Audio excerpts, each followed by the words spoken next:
Everybody, what's up? OCD Mikey, Hi-Fi Guy here, and I'm checking in with you guys today to get real about some more stuff in the hi-fi industry, with your hi-fi search. Really, we don't care about the industry so much. We know that they're full of squirrel food, and we sit here and talk about the real connection to the music and really getting the most out of your audio system, which is what I'm all about in terms of providing you guys information. So what I'm talking about today, I'm gonna riff again on DACs, because I'm going to start bringing you through creating your system.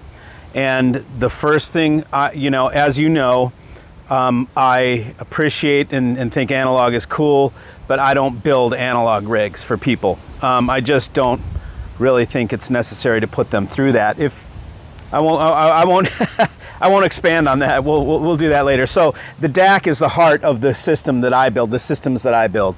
And so, people ask, well, do I need a new DAC? Should I buy a new DAC?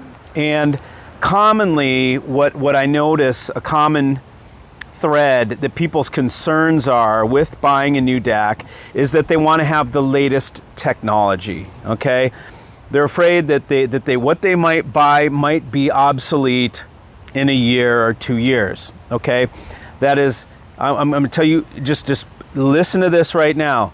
That is absolutely unfounded and squirrel food. Okay, that's marketing. I have DACs right now from 30 years ago. Well, let's see. Yep, from 30, well, okay, so 2000, absolutely, from 30 years ago. 30 years ago that are chip DACs. Ooh, chip DACs. So scary, so bad. Delta Sigma, or Sigma Delta, whatever the hell. And they still sound absolutely phenomenal, okay? Via coax, not even USB. 1644. Ooh, 1644. You don't want 1644. You must have 24768 or, whatever the hell. MQA BS, okay? Again, that stuff is squirrel food. If let's look at history and we look at the development of DACs, DACs have come backwards in technology, okay? So DACs kept getting better and better. Really, I think DACs stopped with the PCM 1704, like in the what was that, the mid 90s, early 90s, when R2R chip DACs stopped. Okay, after that, it was kind of like, now it was mass production. They had different goals, of course, like any business does, profit and trying to get in as many places as they can, lessen the cost of manufacture. So at that point, DACs got more and more resolute, but they became more devoid of soul, okay? Finally, 5 years ago, 8 years ago, whatever, DACs went backwards, back to R2R. They even went more archaic than R2R chips. They went to R2R discrete resistors in an array, which is an archaic way to design a DAC. But it sounds pretty good, and theoretically it works on paper. It's supposed to recreate things, blah, blah, blah. I don't even know, because I don't really care, okay?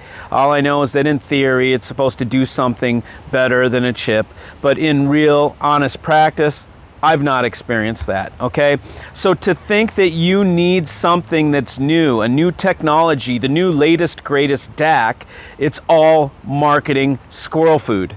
Okay, you don't need the latest, greatest DAC. I could hook you up with a DAC 30 years old from Wadia, or some of who else was great back then, Theta Digital, that really were killer, and they still are killer, and they still sound killer, and they're 30 years old. So remove the thought that you need to have a new technology. Some of these companies really have nothing more than to invent a new technology to put them on the map. So they ride that flag into battle, Optologic, and that's what they stand on, their whole case.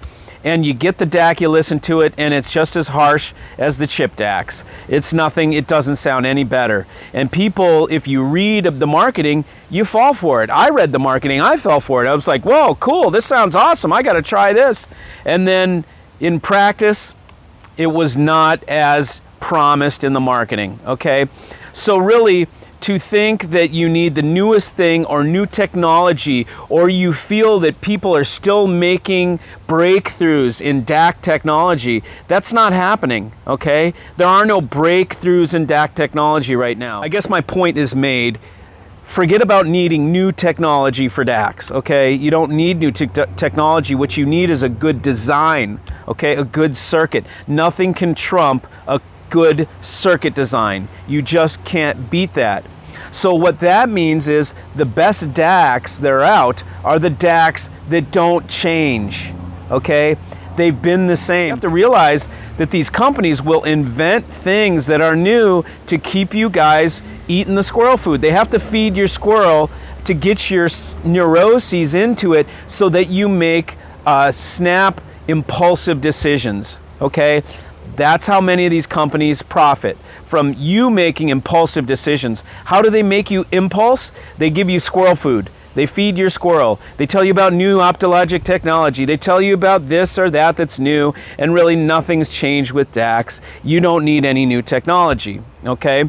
So what does that mean? What about formats? Okay, here's another great foolishness, is the fact that you need MQA, or you need the ability to do 768 or 12, whatever the heck, multiple of 1644 ad nauseum. You don't, man. My DACs that I choose, it doesn't matter. If you listen to 1644, it's absolutely glorious. So it's absolutely ridiculous, the stuff that you guys are fed. You are completely fed squirrel food. Your squirrel goes bonkers up in your brain, up in the attic. That's when I refer to the squirrel in the attic, I'm talking about your neuroses in your brain, okay? I'm talking about that little voice inside. Oh man, you gotta, that analytical little freak, man, that won't shut up in your head. That thing, you need to starve it. Don't feed the squirrel food. Marketing companies and these companies out there are used to feeding you guys squirrel food so that you make impulsive decisions, okay? And you don't need to do that. All you need is a good design, a killer design made by somebody that has a history doing audio, okay? The other thing is what type of DAC it is, okay? So like you guys get all hung up on, is it R2R? Is it a Delta Sigma? What kind of chip is it? I swear to God, I do not mean to be rude, okay? But I gotta be honest. When someone asks me what chip is in the DAC, I wanna freaking slap them, okay? Because it doesn't freaking matter. You have no idea. It's not about the chip. It is not about the chip. I've heard, well, let me put it this way. The three best DACs I've heard, FPGA, single chip, Delta Sigma, and R2R. So I've heard all three in the top, and I've heard all three sound horrible.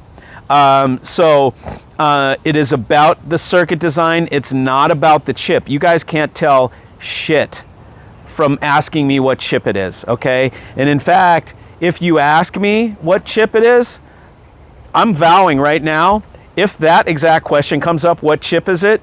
It's a none ya freaking business, okay?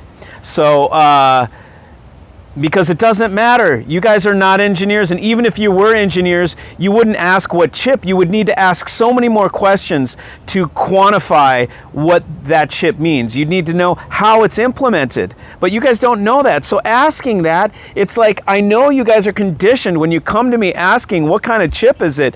It's like, I know you've been conditioned by the forums, man, and I feel for you guys. You know, I'm fed up with it, and you feel that. And when I kid with you guys and I say I want to slap you, I'm saying this in jest, right? It's just that I'm so sick of the industry squirrel food. Man, they got your squirrels doing backflips, bro. And it's like they're feeding you cheese balls. They're feeding the squirrel cheese balls. Whatever chip. It's like the best DACs in the world are the ones that don't change, okay? The ones that, look, Playback Designs, I've been selling it for 3 years, okay? In 3 years' time, not one update to the firmware. Not one.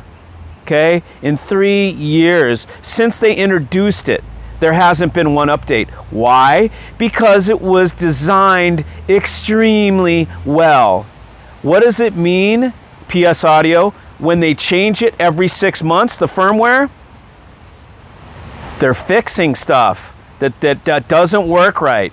Or it's a marketing ploy that they're trying to give you strawberry flavor this week, they're going to give you vanilla next month, they're going to give you chocolate the next month, so that they can cover everybody in the whole thing, when in reality it's just a laugh to us that understand how things are made and how they're designed. For someone to change the firmware every 6 months is, to me, a total design lack of integrity. Absolute lack of integrity. Okay? So the more updates you have to have, and people, that's another thing I get when people buy decks. Well, does it have the latest firmware? It's like people are so conditioned to thinking that it needs new firmware, which means they made a mistake and they're fixing it now.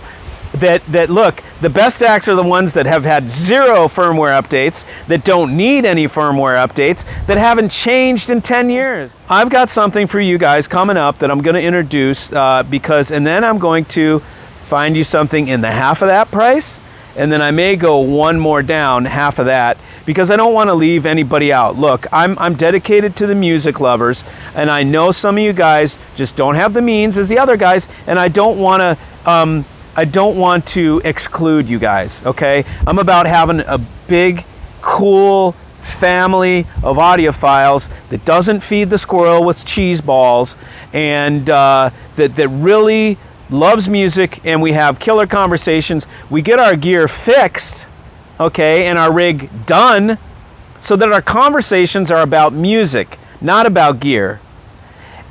If you know me and you talk to me, which I get close to a lot of my clients, you will know that over the years, ever since I started carrying Playback Designs, I don't have the gear discussions that I used to.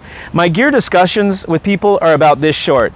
You ask me something for your rig, I'll give you an answer, what I think is best, and I'll give you a price, and I give you a 100% guarantee. You try it. If it doesn't, and it will work. But if you don't think it does, you can send it back. You're covered. There's nobody stuck with anything. The only way to listen is your own rig. But there's no discussion to be had about hi-fi. You know, I'd rather do other things. Look, let me help you fix your rig, and then we can talk. We can do motorcycle tours like I did with my client the other day, man. Local guy, we went and took a ride. I think you saw the short video with Isaac. I was out there. Go fishing, go shooting, go trekking, travel, see shows, work on some cars, man, go to car shows. These are the things I really like to do. I don't want to sit in the house and talk about hi-fi all the time. Look, it's a means to an ends. I had to do it because this is my career, but you guys don't have to do it. If you want to, you can, but you really don't need to. But I just wanted to let you know about the DAC and the new DAC thing, new technology. Man, get yourself a good DAC that is built well, that has solid principles of design. A good design doesn't need service. So I give my DACs that I choose are, I believe, I know the designers and I know how well they're built, to the point that I give you guys an extra 2 years on the warranty on my shoulders, okay? My company gives you another 2 years on top of the 3 years included with your purchase, okay? Because I know that's how much I trust the people that I buy from, okay? Stop feeding the squirrel. No more cheese balls to the squirrel in the attic, because y'all need to chill yourself and relax and enjoy this and have fun with it, because that's what it's all about, right? I'll take you there. All right, so see you later.